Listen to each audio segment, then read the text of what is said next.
변함없이 우리를 사랑하여 주시고 오늘도 거룩한 주일을 허락하여 주셔서 말씀 가운데 하나님을 만날 수 있는 은혜 베풀어 주셨으니 진실로 감사드립니다. 하나님 아버지, 저희들이 세상에 살 동안에 참 날마다 거룩한 삶을 살게 해 주시고 또 하나님을 중심하는 경건한 삶을 살게 해 주셔서 하루하루 지날 때마다 점점 옛사람의 요소는 없어지게 하여 주시고 하루하루 지날 때마다 새 사람이 강건케 되는 역사 나타나게 하여 주옵소서. 하나님 아버지, 하나님께 나오기 전에 혹시라도 화목한 일이 아니라 불화한 일이 생각나면 먼저 가서 화목하고 하나님께 예배드리라고 하셨습니다. 하나님 아버지, 원수까지도 사랑하라 하신 그 주님의 말씀을 실천하는 삶을 사는 저희들이 되게 해주시고 누구를 만나더라도 그 참 상대방이 잘 되도록 복을 빌어줄 수 있는 그런 마음을 가지는 저희들이 되게 하여 주옵소서. 그리하여서 진정 예수를 믿는 우리들이 세상의 소금이 되게 해주시고 세상의 빛이 되게 해주시고 참 많이 날씨가 더워서 많은 사람들이 힘들어하는 이런 때에도 참으로 믿는 우리들이 믿는 사람으로서의 본분과 사명을 다하고 하나님께 영광 돌릴 수 있는 저희들이 되게 하여 주옵소서.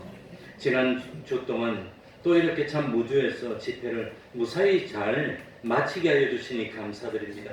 이 시간에서 다시 참 갑절의 영감이 함께 하여 주시고 우리들이 구원의 도리를 다시 한번 깨닫도록 하여 주시고 참 모든 어려움을 주님께 맡기고 우리 주님이 참 축복하시는 그 복을 받아 온 세상을 하나님의 축복으로 충만케 할 수 있는 저희들이 되게 하여 주옵소서.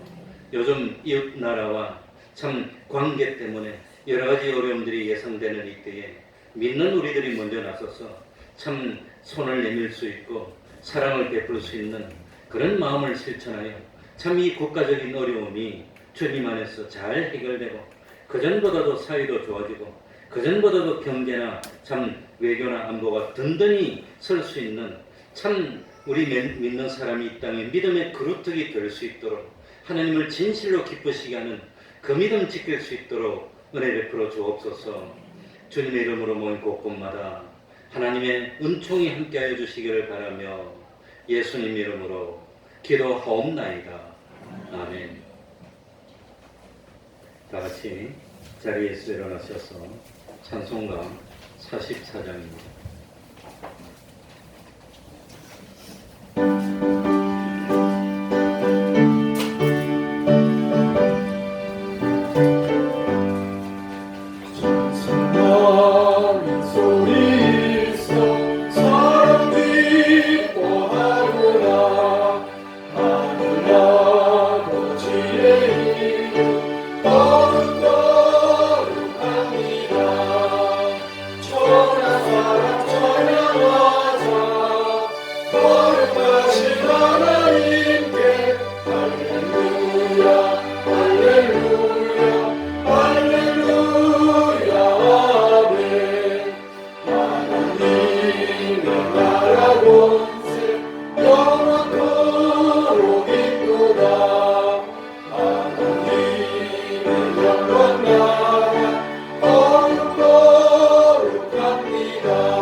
사도신경으로 신앙 고백하겠습니다.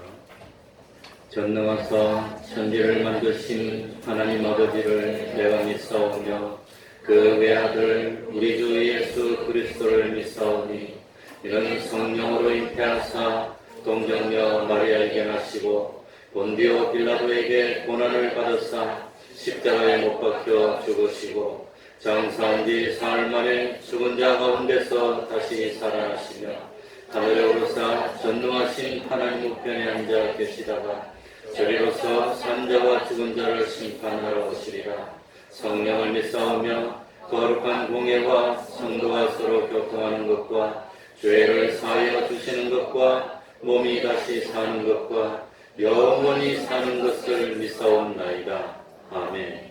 자리에 앉으셨어요. 찬송가 278장입니다. 278장입니다.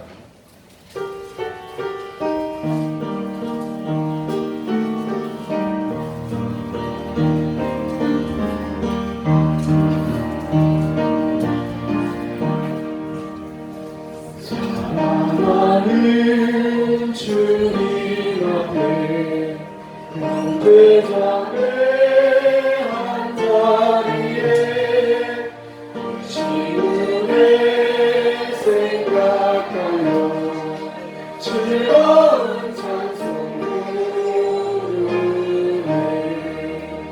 내 주 예수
오늘과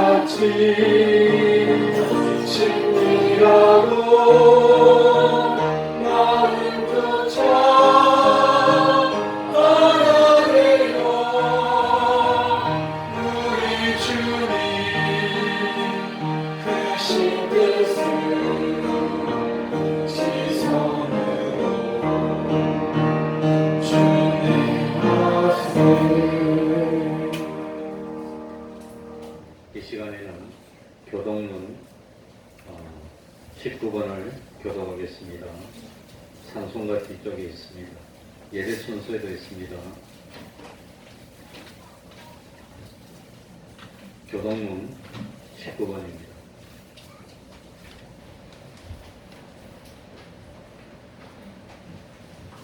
교독하겠습니다. 만군의 여호와여,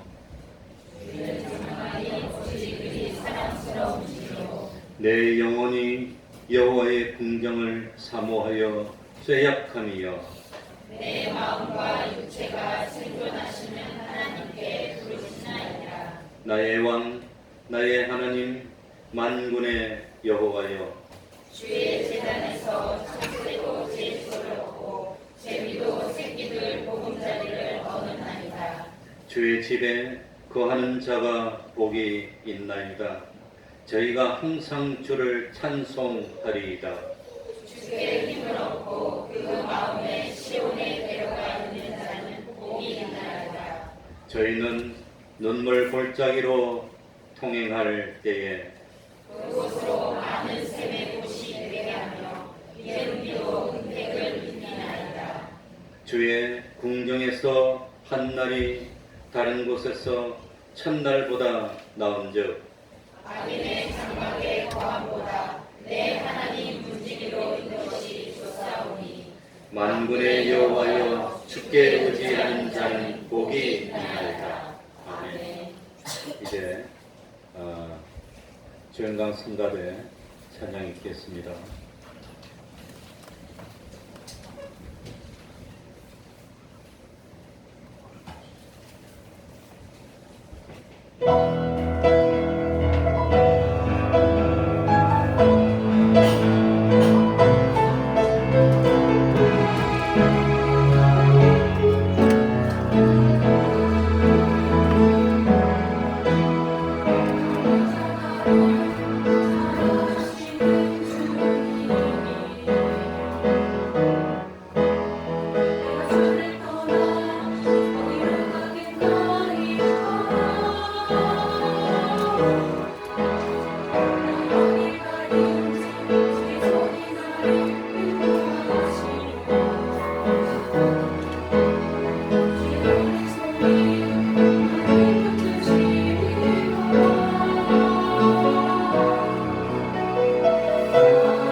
이 시간에는 조촌성 목사님 예배를 위해서 기도해 주시겠습니다. 다 같이 기도드리겠습니다.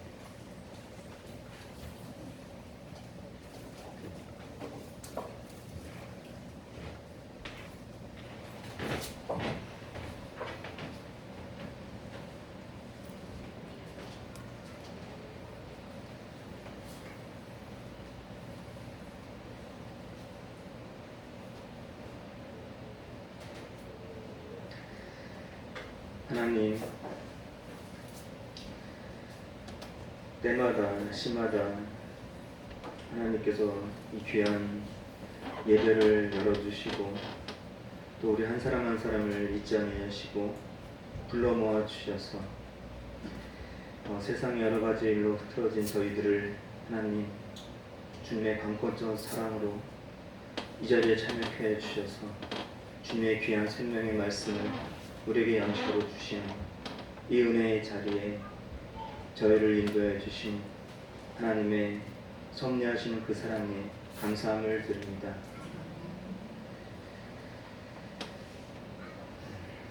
하나님, 우리 주님께서 부활하셔서 베드로를 찾아가셔서 내가 나를 사랑하느냐 하나님 여쭈어보셨습니다. 내가 주를 사랑하는지 주께서 아시나이다. 하나님, 베드로가 대답하였습니다. 오늘날 우리에게 찾아오셔서 네가 과연 나를 무엇으로 사랑하느냐 하나님 여쭤보셨을 때 내가 비록 하나님에서 드린 것 없지만 그래도 내가 주를 사랑하는 줄 주님께서 아시나이다. 주님께 대답할 수 있는 저희들이 될 수 있도록 하나님 인도해 주시옵소서. 땅끝까지 이르러 내 증인이 되라 말씀하셨습니다. 하나님, 우리들은 연약하고 믿음이 부족하지만 주님께서 부탁하신 이 말씀, 하나님의 증인의 삶이 되는 것, 그러한 삶을 하나님께 살아드리는 것, 이것이 우리 모두의 삶의 표대가 되게 하여 주시옵소서. 그리하여서 마침내 나의 달려갈 길과 주 예수께 받은 사명, 곧 하나님의 은혜의 복음을 증거하는 일에는 나의 생명을 조금 더 귀한 것을 여기지 아니하노라. 이러한 고백을 각자가 들을 수 있는 귀한 주님의 종들로 하나님 우리를 키워 주시옵소서. 믿음의 덕의 지식을, 지식의 절제를, 절제의 인내를, 경건을, 형제우애를, 사랑을 이루어가라 하였습니다. 신의 성품에 참여하라 하였습니다. 하나님, 이 예배 때마다 우리의 마음을 정케하여 주셔서 우리가 생명 있는 교자신 믿음으로 하나님의 성품으로 닮아갈 수 있는, 하나님의 형상을 닮아갈 수 있는 귀한 예배로 인도하여 주시옵소서. 이 예배에 찾아와 주시고 주관하여 주시고 홀로 영광 받아 주시옵소서. 우리 태평로교회를 하나님 불쌍히 여겨주시고 긍휼을 베풀어 주시사 맡겨주신 소명을 목사님으로부터 어린아이에게까지 다 감당하며 찬양하며 좁은 길, 협착한 길을 날마다 즐거이 걸어갈 수 있는 믿음 있는 삶을 살아드리는 귀한 주님의 몸된 교회가 되게 해주시고 그에 속한 각 가정들이 되게 해주시고 형제들이 연합하여서 하나님의 선을 이뤄가는 믿음을 보여주고 하나님을 증거할 수 있는 그런 담대한 믿음의 교회가 되게 해주시옵소서. 이 예배의 처음부터 끝까지 하나님 홀로 영광받아 주시옵시고 세워주신 목사님 강건케 하여 주시사 하나님의 귀한 생명의 말씀을 저에게 마음껏 흘려보내게 부족함이 없도록 주님 인도하여 주시옵소서. 예수님의 이름으로 기도드렸습니다. 아멘.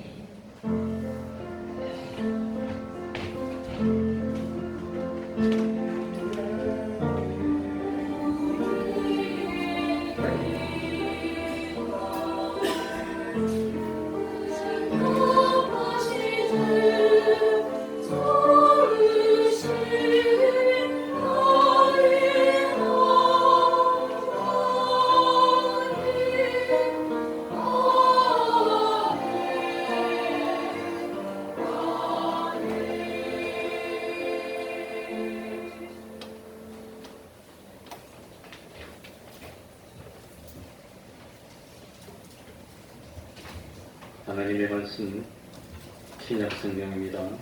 로마서 12장 14절입니다. 로마서 12장 14절입니다.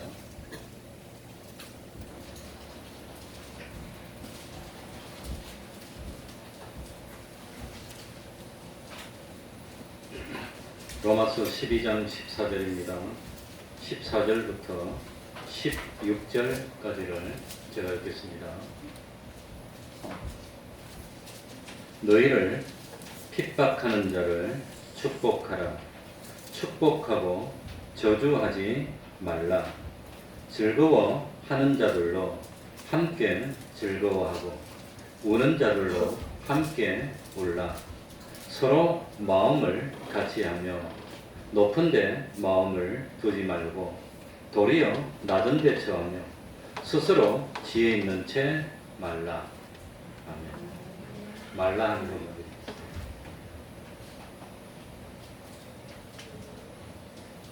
혹시 많이 더운지 잘 모르겠어요. 저는 따뜻한 게 좋은데. 그래서 이 양복도 하나 더 입었습니다. 하루는 어떤 율법사가 예수님께 나와서 물었습니다. 예수님, 제가 어떻게 하면 영생을 얻을 수 있겠습니까? 이 율법사는 이 율법을 아주 잘 아는 사람입니다. 그래서 예수님은 율법사에게 되물어봅니다. 율법에 무엇이라고 기록되어 있더냐? 율법사가 대답합니다. 첫째는 나의 모든 것을 다해서 하나님을 사랑하라는 것이고, 둘째는 이웃을 내 몸과 같이 사랑하라는 것입니다. 예수님은 그 율법사의 대답을 인정했습니다. 너의 대답이 옳도다. 그런데 그 뒤에 한마디 더 붙였습니다. 그것을 무엇하라? 행하라. 그러면 뇌가 살리라. 그러자 이 율법사가 자기를 좀 더 잘 보이려고 예수님께 또 질문을 했습니다. 그러면 내 이웃이 누구입니까? 그때 예수님은 우리들이 잘 아는 선한 사마리아인의 비유를 말씀합니다. 그러면서 맨 마지막에 결론 내리시기를 가서 너도 이와 같이 선한 사마리아 사람과 같이 행하라 이렇게 말씀합니다. 그 율법사는 누가 내 이웃입니까? 이렇게 질문했는데 예수님의 대답은 너도 선한 사마리아 사람처럼 뭐하라 말이지요? 행하라고 하는 것, 행동을 하는. 무슨 뜻입니까? 누가 나의 이웃입니까? 하는 것이 중요한 것이 아니라 나의 도움이 필요한 사람에게 그가 누구이든지 간에 내가 그 사람의 누가 되어주라 말입니까? 이웃이 되는 행동을 해서 내가 다른 사람의 이웃이 되어주라고 하는 겁니다. 그게 중요합니다. 지금 우리나라에 여러 가지 어려움이 겹쳤습니다. 특별히 경제가 문제입니다. 이 참, 우리 대한민국은 평균 1년에 3% 정도 경제 성장을 해야 한 해에 새로 사회에 배출하는 사람이 45만 명, 50만 명 되면 그 50만 명을 수용할 수가 있습니다. 그만큼 경제가 커진다는 뜻입니다. 그런데 공식적으로는 지금 금년에 잘하면 2% 성장이 가능할까? 사실 전문가들은 모여가지고 1.5%도 어려울 것이 아닌가 그런 언론을 하고 있습니다. 그러니까 이 참 지금 나라 경제가 앞으로 갈수록 더욱더 어려워질 거라는 예상입니다. 마음이 꽁꽁 얼어붙어 갑니다. 이런 때 우리 성도들의 사명은 다른 사람들에게 좋은 이웃이 되어주는 것입니다. 그러니까 참 어려울 때, 진실로 어려울 때 고아와 가부를 생각하는 것이 그게 하나님이 기뻐하는 경건이라고 했습니다. 따뜻한 마음으로 우리 주위에 꽁꽁 얼어붙은 마음을 훈훈하게 녹여주는 좋은 그런 이웃이 되어야 하나님께 영광이 돌아가고 복음이 전파될 겁니다. 그러면 우리가 어떻게 하면은 좋은 이웃이 될 수 있겠습니까? 오늘 그 말씀입니다. 오늘 읽은 본문의 말씀대로 실천만 하면 되는데 이게 참 실천하기가 상당히 어렵습니다. 자기를 핍박하는 자를 뭐하지 말고 14절에 보시면 뭐하지 말고 저주하지 말고 뭐하라? 축복하라. 지금 누가 우리를 핍박하고 있지요? 저기 저 사람들. 그 저주하랍니까? 축복하랍니까? 축복하라고. 그게 하나님의 말씀입니다. 또 참 즐거워하는 사람들이 있으면 시기하지 말고 같이 즐거워하고 슬퍼 우는 사람이 있으면 압제하거나 무시하지 말고 같이 슬퍼해 주라고 하는 겁니다. 또 높은 데 마음을 두지 말고 스스로 지혜 있는 체 하지 말고 도리어 낮은 데 처하며 악을 악으로 갚지 말고 선으로 악을 이기는 우리가 되면 좋은 이웃이 되고 무엇보다도 하나님의 말씀을 실천하는 사람이 되고 하나님이 복을 주신다고 합니다. 남들은 어떻게 할지라도 다른 사람 나에게 어떻게 할지라도 나는 이 말씀을 지키면 하나님이 복을 주십니다. 그래서 그런 일이 일어나지 말아야 되지만 혹시라도 어려움이 와서 천인이 쓰러지고 많은 사람이 쓰러질지라도 여호와의 말씀대로 살고 여호와를 피난처로 삼는 사람에게는 환난이 오지 못하는 겁니다. 실제로 환난이 오면 더 기뻐하고 유유자적할 수 있게 된다고 하는 겁니다. 자, 그러면 우리 제일 먼저 14절 한번 읽어봅시다. 다 같이 14절에 어떻게 해야 좋은 이웃이 되고 어떻게 해야 하나님이 기뻐하는 사람입니까? 너희를 같이 읽습니다. 시작. 너희를 핍박하는 자를 축복하라. 축복하고 뭐하지 말라? 저주하지 말라. 말이 쉽지 이게 참. 이 말이 쉽지만 그러나 이게 하나님의 말씀.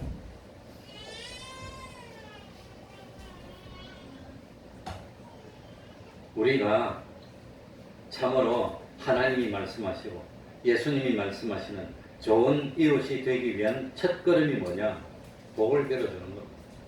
누구에게 복을 빌어준다 말입니까? 누구에게? 우리를 뭐하는 사람에게 14절에? 핍박하는 사람에게 복을 빌어준다. 그게 첫 번째로. 그게 어려운 말입니다. 넓은 의미로 생각하면 핍박이라고 하는 것은 나를 괴롭히는 것, 나를 힘들게 하는 것은 전부 다 핍박입니다. 핍박. 그래, 나를 제일 핍박하는 사람이 누구지요? 나를 최고로 핍박하는 사람이 누굽니까? 남편 아닌가요?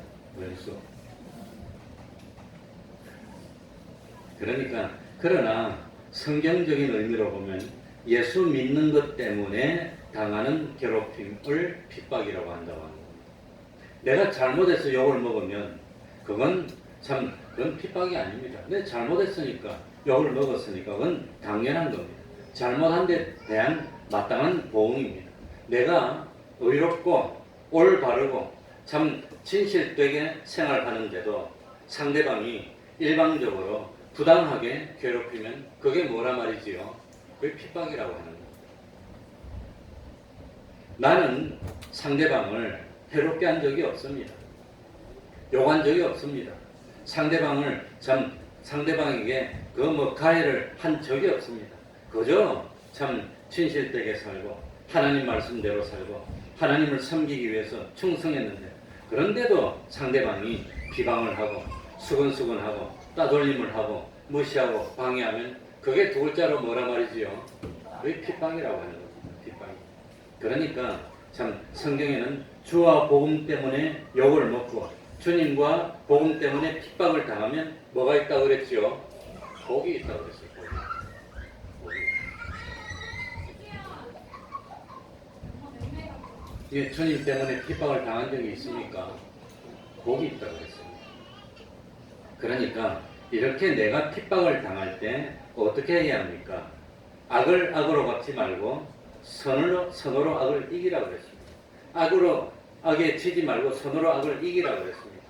그래서 악에게 지는 것이 어떻게 하는 것이 악에 지는 것이냐? 나도 같이 악을 행하면 악에게 지는 겁니다. 마귀의 최고의 전법은 뭐냐? 수단과 방법을 가리지 않고 내가 뭐하게 만들지요? 죄짓게 만들어. 마귀는 어쨌든지 내 감정을 건드리든지 나를 어떻게 하든지 아무튼 나를 죄짓게 만들면 마귀는 이기는 겁니다. 죄를 지으면 나는 참 안 되는 겁니다. 하나님 복을 못 받는 겁니다. 그러니까 내가 참 선한 이웃이 되고 하나님 기뻐하는 자가 되기 위해서는 나를 핍박하는 사람에게 뭘 빌어주라 말이죠?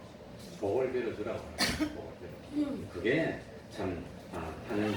그러니까 세상 살아가다 보면 마음 상하게 하는 사람이 있습니다. 괜히 나를 욕하는 사람이 있습니다. 정말 나를 시기하는 사람이 있습니다. 이 기분이 상하고 언짢고 자존심이 상하지만 뭐하지 말라 그랬죠? 14절 끝에 보니까 뭐하지 말라? 저주하지 말라. 저주하지 말라. 이게 참 그래 예수님은 저주하지 말라고 했을 뿐만 아니라 왜 내 한편 뺨을 때리면 어떻게 하라 그럽니까? 여기 어떠겠어요? 왜 됩니까 안 됩니까? 한마디 들으면 그거 앉으려고 눈을 부르키고 그냥 거짓말로 또 하고 또 하고 대들고 그래가지고 말도 안 되는 소리를 하고 그럽니까 안 그럽니까? 그럽니까 안 그럽니까? 안 그러지요 그지요? 그러니까 선을 선으로 갚으면 그건 당연한 겁니다. 그건 인간적인 겁니다. 그렇지요? 근데 악을 악으로 갚으면 뭐지요? 그건 본능입니다. 그건 본능. 그런데 선을 악으로 갚는 사람도 있다고 하는 겁니다. 선을 악으로 갚는 사람은 그건 순 마귀적인 사람입니다. 그런데 예수님은 예수님을 믿는 우리들에게 무엇을 요구하느냐? 악일지라도 무엇으로 갚으란 말입니까? 선으로 갚으라. 악일지라도 선으로. 저 사람들이 우리에게 악을 행하더라도 무엇으로 갚아주란 말입니까? 선으로 갚아주라. 이게 하나님의 말씀입니다. 그렇게 하면 예수님처럼 되는 겁니다. 그렇게 하면 하나님이 다 갚아주시는 겁니다. 그래서 원수 갚는 것은 우리에게 없다고 그랬습니다. 원수는 누가 갚아줍니까? 우리 예수님이 갚아주는 겁니다. 그러니까 우리는 원수가 있으면 우리 악을 행하는 사람에게 뭐라 말입니까? 선을 행하는 겁니다. 그래서 서양 속담에는 향나무는 자기를 찍어서 죽이는 그 도끼에게도 뭘 뿌린다 말입니까? 향기를 뿌린다 말입니다. 이 참 속 터지고 복장 터지는 일이지만 그래야 예수 믿는 사람이라고. 그래 스데반은 아무런 잘못이 없었습니다. 정말 스데반은 하나님에게 충실했습니다. 그런데 참 아무런 죄도 없는 스데반을 사도 바울이 되기 전에 사울일 때 사도 바울이 나와가지고 돌로 쳐서 죽이는 일을 했습니다. 그러니까 자기의 이웃이었고 자기의 동족이었던 유대인들이 그 스데반을 돌로 쳐 죽였습니다. 만약에 이때 스데반이 돌에 맞으면서 죽으면서 저주를 했다면 이 나쁜 시키더라. 내가 무슨 악한 일을 했다고 나를 이렇게 죽이느냐. 내가 죽어서 원기라도 돼서 원수를 꼭 갚고 말겠다고 부러지면서 죽어갔다면 그게 순교일까요 아닐까요? 근데 스데반은 죽으면서 순교자답게 죽었습니다. 무릎을 꿇었습니다. 큰 소리로 성경에 보면 큰 소리로 자기를 돌로 치고 핍박하는 자들을 위해서 축복하고 하나님 아버지 저들이 몰라서 그러니까 저들의 죄를 자기에게 돌리지 말고 용서해달라고 빌면서 죽어갔다고 합니다. 이 죄를 저들에게 돌리지 마옵소서 그랬습니다. 그런데 참 그 자리에서 돌을 던지던 사람들의 옷을 지켰다는 것은 그건 참 이 스데반을 죽여야 한다고 증거했던 그런 사울이 옆에 서가지고 듣는데 스데반이 죽어가면서 비참을 하고 괴로워하고 저주를 하고 그럴 줄 알았더니 이 스데반이 죽고 고통 속에서 얼굴을 보니까 얼굴이 누구처럼 됐습니까? 천사처럼 빛이 나는 거예요. 이해가 안 돼. 아마 사도 바울이 사울이 보고 갈등을 하자. 그리고 마지막에 죽으면서 큰 소리로 저들을 용서해달라고 죽는 모습 보니까 아무래도 이거는 죄인의 모습이 아니야. 분명히 죄 짓고 죽는 사람의 모습이 아니야. 그래 아마도 갈등을 하게 되지 않았을까. 그러다가 다메섹으로 가다가 공중에서 부활하신 주님을 만나고 돌이키게 됩니다. 그래서 스데반도 사도 바울도 회개하고 평생 아마 스데반을 생각해서 그런지 모르지만 평생 혼자 복음을 전하는 일을 했고 그리고 사도 바울이 죄 없는 사람을 핍박하고 죽이는 일을 많이 했는데 사도 바울도 자기가 죄가 없는데 자기를 죽이려고 하고 핍박하는 사람이 평생 따라가요. 하나님 꼭 그렇게 만들어. 그러면서 너도 옛날에 이런 일 했지? 너도 옛날에 이런 일 했지? 저 사람들 너를 죽이려고 하는데 너도 옛날에 얼마나 죽였니? 그러면서 자기 잘못을 회개하게 만들고 반성하게 만들고 그러지 않았을까? 그래서 자기 죄를 회개하고 다른 사람을 위해서 복음을 전하고 하나님이 그렇게 회개하게 만들어요. 그래서 어거스틴은 이렇게 말했습니다. 교회가 바울을 얻게 된 것은 순전히 스데반 덕분이다. 그렇게 고백을 했답니다. 그러니까 너희를 핍박하는 자를 축복하고 뭐하지 말라? 저주하지 말라. 누가 그랬지요? 스데반이 그랬어요. 믿음의 선진들이 다 그랬다고 하는 겁니다. 우리도 살아가다 보면 정말 속상할 때가 있습니다. 화가 날 때가 있습니다. 뭐 금전적으로 좀 손해보는 거 그건 참을 수 있지만 죄도 없는데 죄를 그냥 덮여 씌워가지고 그냥 막 누르는 거 그건 견딜 수가 없습니다. 억울한 것은. 내 인격을 모독한 그건 견딜 수가 없습니다. 견딜 수가 없는 걸 견디면 하늘나라에서 그만큼 뭐가 많을까요? 상이 크다고 합니다.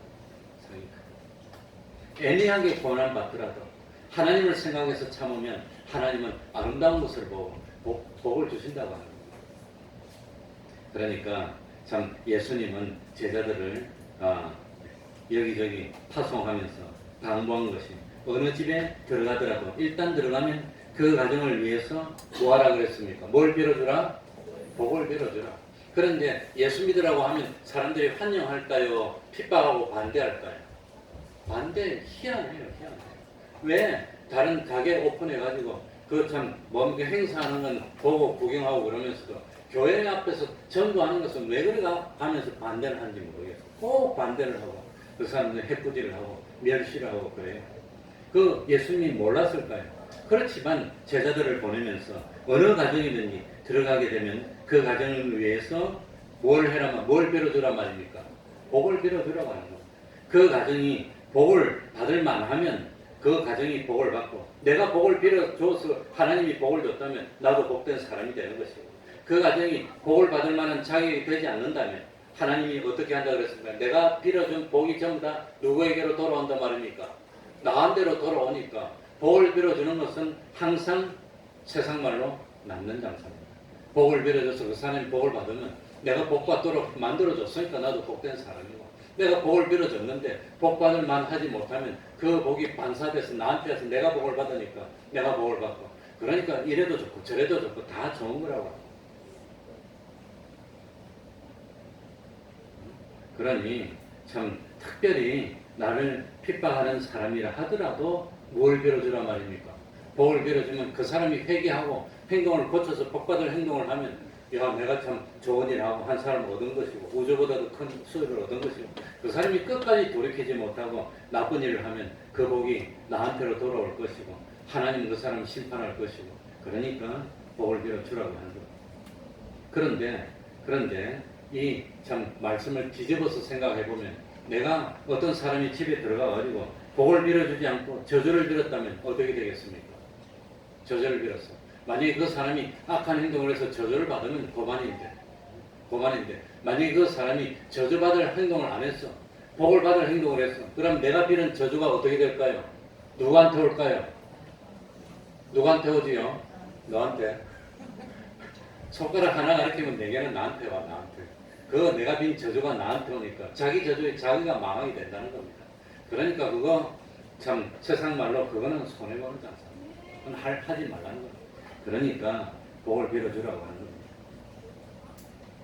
그래, 참 우리 예수님은 어느 집에 가더라도 복을 빌어주라고 말씀하셨는데 내가 하나님의 말씀을 거역하고 저주를 하면 하나님의 말씀을 어기는 죄도 되고 혹시 내가 참 빈 저주가 나한테 돌아오면 그건 더 바보 같은 일이 되고 그러니까 항상 어느 집에 가더라도 제일 먼저 우리가 해야 될 일은 뭘 빌어줍시다? 복을 빌어줍시다. 그러면 너도 나를 복을 빌어주고 다 복을 빌어주고 그러면 복받고 잘 될 수밖에 없는 겁니다. 두 번째로 15절입니다. 어떻게 할까요? 15절 다 같이 즐거워하는 자들로 같이 읽습니다. 시작. 즐거워하는 자들로 함께 즐거워하고 우는 자들로 함께 울라. 진정한 이웃관계는 마음과 마음이 연결되어서 상대방에게 동참해주는 겁니다. 상대방 공감해주는 겁니다. 근데 저는 그걸 잘 못해서 우리 사모가 나보고 별명을 지었는데 뭐라고 별명 지었냐면 뭐라고요? 소방수래. 저가지고 막 해가지고 좋은 소리에서 기뻐 일하면 완전 불팍 끄고 기분 팍 잡치게 한다는 거예요. 소방수. 그래가지고 이 상대방이 좋아서 일하면 같이 나도 이렇게 해주면 되는데 상대방이 좋아서 일하면 뭘 그거 갖고 그러냐고 막 이래갖고 불팍 끄면 그냥 기분 잡친대. 소방수래. 난 소방수는 좋은 일 하는 사람인 줄 알았더니 나는 왜 그런지 몰라. 난 맞아야 돼. 나는. 소방수래. 소방서 좋은 거 아닙니까? 그거?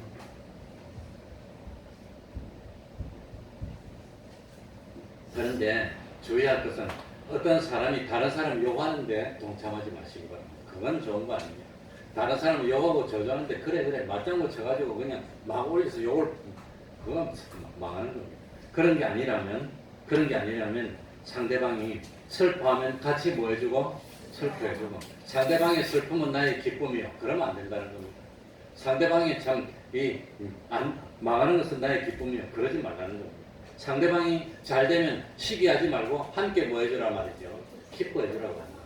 그게 이 좋은 이웃이 되는 두 번째 요령입니다. 그러니까 비록 내가 좀 슬프고 기분이 좀 좋지 않더라도 상대방이 막 기뻐하면 예! 이러면서 찬물 끼얹지 말고 날 슬픈 거는 감추고 함께 기뻐해주라는 거예요. 함께 기뻐해주라. 그리고 상대방이 참 잘 못돼갖고 눈물 흘리고 있으면 아이고 고소하다 그러고 참기름이다 그러지 말고 함께 슬퍼하는 사람이 되라고. 넌 그러지 그지? 응? 그래. 오늘 또 이러고 또 참 안 좋은 소식을 전하면 나도 어떻게 될지 모르는데 생각이 나니까 잊어버리는 우리 진현인 집사님이 아침에 전화가 왔는데 그 참 남편 되시는 그 윤명훈 선생님이 운전하고 가다가 가드레일 들어받아서 차가 아마 전복된 모양. 그래가지고 지금 뭡니까 중환자실에 입원해 있는데 이 간이 많이 찢어졌대요. 아마 치료를 안 하면 간이 찢어져서 간으로 피가 제일 많이 가니까 아마 출혈이 심해서 죽을 수도 있는데 지금은 뭐 많이 발전하고 중환자실에 있다는 거 보니까 아마 확 찢어지면서 가슴을 다쳐서 갈비뼈가 아마 부러지면서 안으로 찔러서 간이 찢어진 것이 아닌가. 일반적으로는 그렇게 되는 것 같아요. 그래 갈비뼈는 부러져도 안으로 파고만 안 들어가면 괜찮은데 아마 그래서 간이 찢어져서 중환자실에 있다고 기도해달라고 그러고 어느 병원에 있냐고 하니까 지금 천안에 어느 병원에 있다고 연락이 왔습니다. 그래서 오늘 교회를 모르고 아마 그러게 된 것 같습니다. 그러니까 그런 일이 있으면 그 아픔에 동참해야지 그 얼마나 참 기가 막히겠습니까. 그래 우는 자와 함께 올라는 것은 그 다른 사람이 참 고난 받을 때 그럴 때 방관자가 되지 말고 또 뭐하는 자가 되지 말라 말이지요. 비난하는 사람이 되지. 너 꼭 바로 해라고 했더니 바로 안 하니까 고만이 되지. 그러지 말라는 겁니다. 지금 슬프니까 그냥 슬퍼해 주라고 하는 겁니다. 슬퍼해 주라고. 그러니까 다른 사람이 고난을 당할 때 두 가지 반응입니다. 하나는 뭡니까? 방관입니다. 아니 나는 괜찮은데 뭐 나는 괜찮은데 거의 중국 사람이 잘 그런다고. 나는 괜찮은데 뭔 상관이 있어. 그러지 말고 또 하나는 무슨 사실 비난하는 너 평상시에 내가 하는 말 안 듣더니 고만이 됐어. 그러지 말라는 거. 안 그래도 자기가 잘못해서 망해서 힘들고 어려운데 가가지고 그냥 참 그거는 뭐 하는 거지요. 소방서 반대는 뭡니까? 불난 집에 뭐 하지요? 고체가 아니라 선풍기로 고쳐. 그거 하지 말라는 거예요. 그거. 그러니까 슬픈 사람에게 가면 같이 슬퍼해줘. 그래 참 아주 어려운 일 당한 사람 앞에 가면 뭐라고 위로해야 될 줄은 모르겠어. 내가 뭐라고 해줘야 됩니까? 같이 있어주는 것만도 힘이 돼요. 그냥 옆에 같이 있어줘요. 같이 있어. 말 잘못하면 괜히 위로하려고 하다가 위로가 안 되고 오히려 참 그거 뭡니까 비난이 되기 쉬우니까 같이 있어주는 것만도 힘이 돼요. 저처럼 소방서 되지 마시기 바랍니다. 나도 노력을 많이 했어. 한 60년 살면 눈칫밥도 많이 먹었잖아.